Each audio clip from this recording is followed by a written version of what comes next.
People seem to underestimate climate change, and that alone has caused negative effects on innocent animals.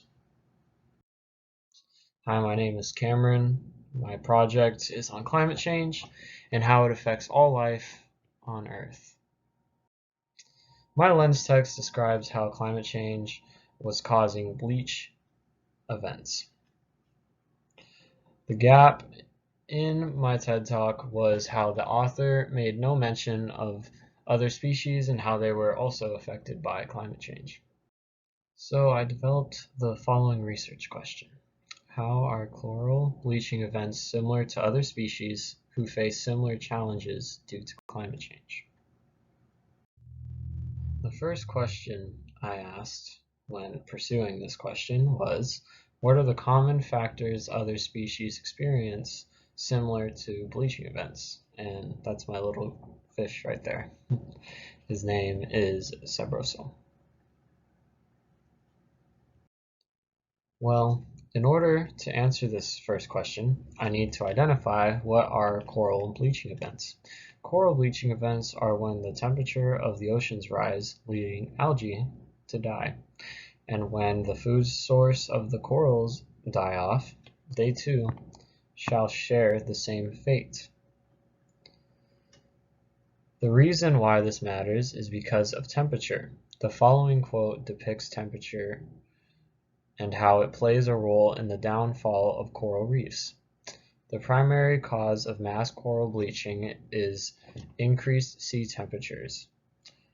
At a local scale, many stressors, including disease, sedimentation, cyanide, fishing, pollutants, and changes in salinity, may cause corals to bleach.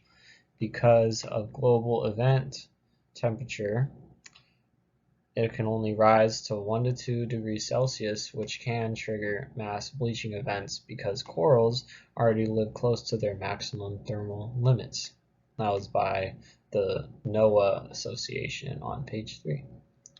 Coral bleaching is activated in a variety of ways, as mentioned in the quote, but even if the temperature of the water is off, it can lead to great disaster.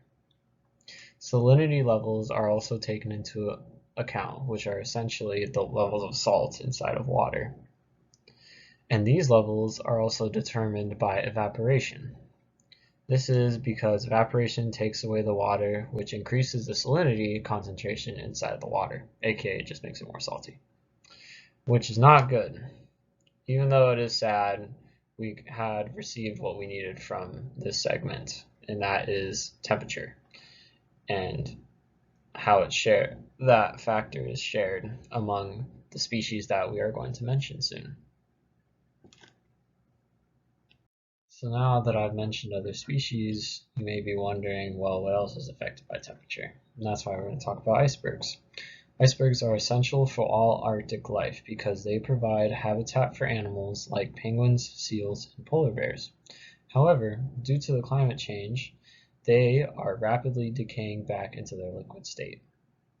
Especially animals like the Royal Bengal tiger, who will lose their home if no solution is found. A quote to support the temperature affecting the iceberg is as follows.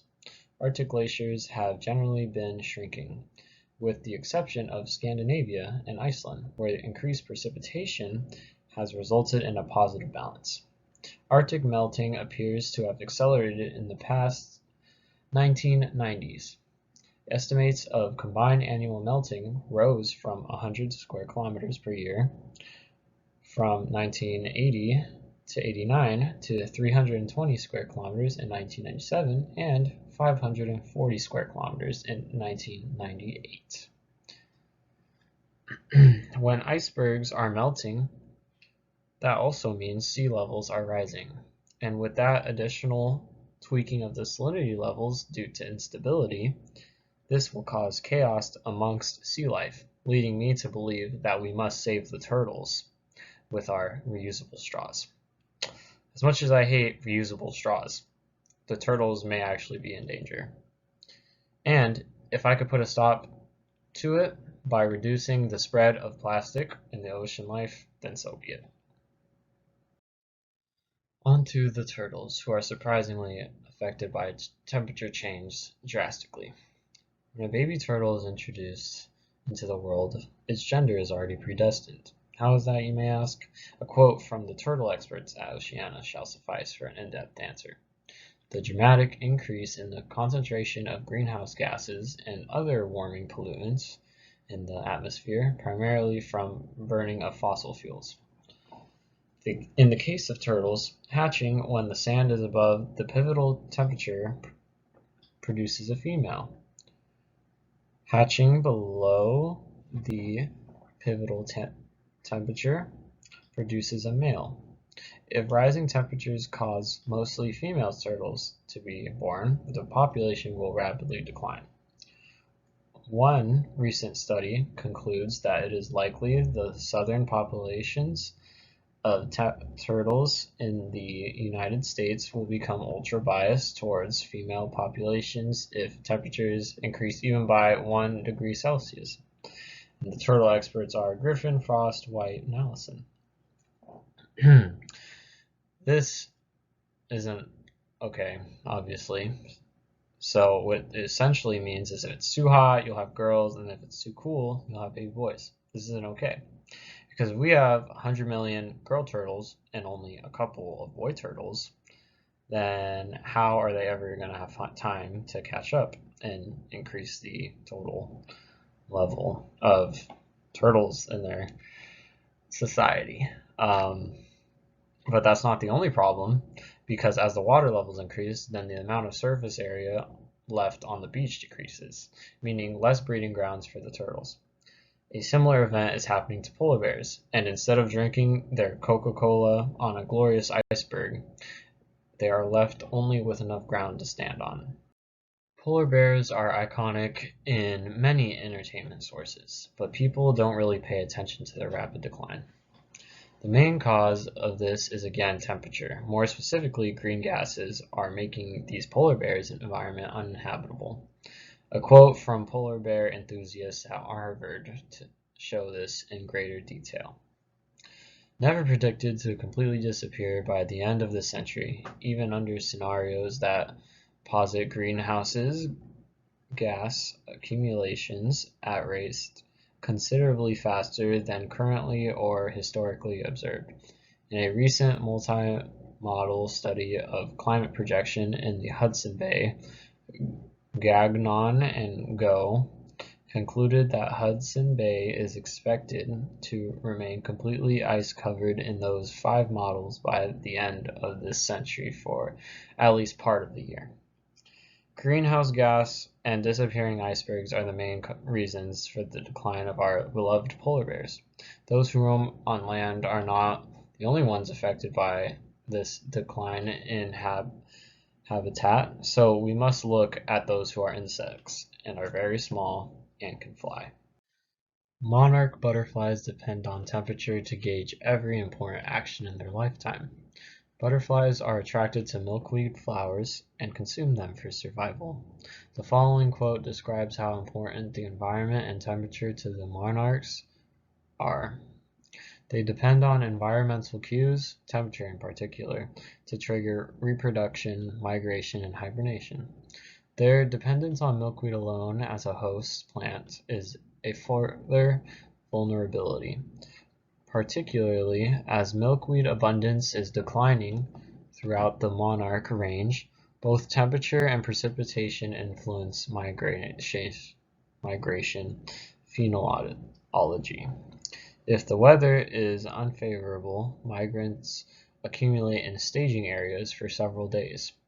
Monarchs overwintering in Mexico require prolonged exposure to cold, overwintering temperatures in order to trigger the northward migration. These staging areas mentioned do not contain the food that the monarch butterflies need for survival. With this varying extreme temperatures, they are inclined to pursue poor decisions. These temperatures keep on rising day in and day out, but there is a way for humans to fix it. When thinking about how we cause global warming, I tend to think about our main source of transportation, cars. Cars have improved over the years, but even so, they still produce fossil fuels, which ultimately turns into green gas that invades our atmosphere, thus making the temperature of our planet skyrocket. Human activity has caused major problems for our ecosystem. A quote from an expert environmental analyst describes the details as the following. Carbon dioxide has increased from fossil fuel use in transportation, building, heating, cooling, and the manufacture of cement and other goods. Deforestation releases CO2 and reduces its uptake by plants. Carbon dioxide is also released in natural processes such as decay of plant matter. So I'm not saying that everyone has to stop driving cars, because that would be unrealistic. But I am saying that we should all be aware of how much we pollute our atmosphere with the prolonged period of time we spend on the road. For example, if you drive to McDonald's every day for a month and decide to skip the 2-minute walk it takes to reach that destination, then you will see the consequences of your actions over time. Maybe your favorite plant starts to wither, or smog is more visible in the atmosphere. Regardless, people will do what they will with this information, and some may continue to add more pollution to our atmosphere when they need to. There must be a way to control our pollution, right? This upcoming quote explains that there is a way to reduce the spread. The best way to avoid the most serious impact is to implement rapid and large reductions of emissions across all sectors. Ice sheets, loses, and sea level rise will continue even if and when emissions reach net zero and the temperature stabilizes. But the size and rate of the change will be much smaller under low emission scenarios. Limiting the duration of any warm period would likely reduce the impacts. So this is simplest solution is to reduce the amount of carbon dioxide we emit on a daily basis. This is an easy task and work around if you are willing to put forth the effort to do so. After all, carbon dioxide is absorbed into our land, ocean, causing a domino effect of reducing the overall biodiversity, which in turn makes life worse for all living things. So we've established that all of the species that we have mentioned have the word temperature in common with the rapid decay of their habitat. This is important to follow up on because we could see our favorite species of animal soon pass due to the rising temperatures.